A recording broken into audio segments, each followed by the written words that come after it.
Vestron, c'est cet éditeur qui cartonne et qui nous propose de redécouvrir les meilleures séries, les meilleurs cartoons de notre jeunesse, si vous êtes né dans les années 70 ou 80, en format comics.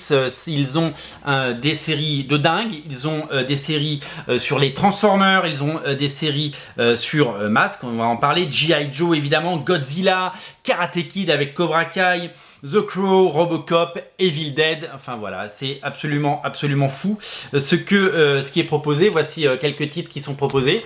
Et dans le lot, il y a Mask. Alors Mask, moi, ça fait figure de gros chouchou parce que j'étais complètement raide dingue de la série, du dessin animé.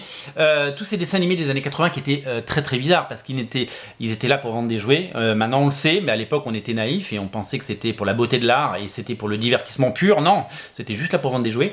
Et c'est surtout que c'est des séries où, en gros, une fois que vous aviez regardé le générique, tout était dit. Parce que les génériques, ils étaient trop bien. Le générique de Mask était bien, le générique de Silverhawks était trop bien, tout le générique de Cosmo Cats, ils étaient tous bien. Et après, l'épisode, il était beaucoup moins bien.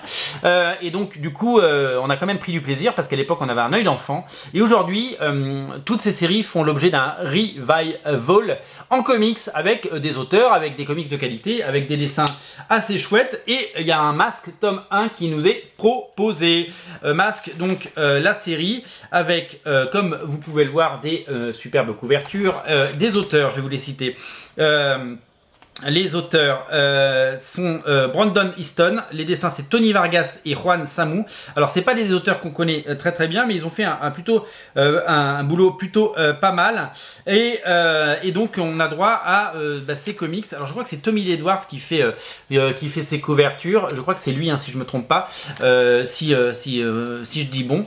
Voilà. Et donc nous avons droit à de redécouvrir Mask très loin du dessin animé, mais très proche aussi parce que physiquement les gens ressemblent et qu'on retrouve tous les codes qui ont fait le succès, mais avec un ton un petit peu plus grand parce que forcément les gens qui avaient à l'époque une dizaine d'années, aujourd'hui ils en ont 40 et forcément ils ont un certain degré d'exigence en bande dessinée.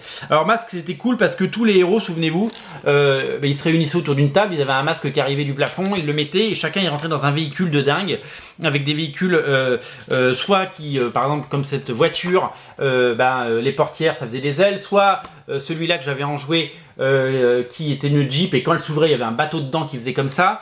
J'adorais et puis alors j'adorais la moto. Oh, la moto qui se transformait en hélicoptère, ça je l'avais en jouet. Qu'est-ce que j'ai pu jouer avec ça? C'est fou parce qu'aujourd'hui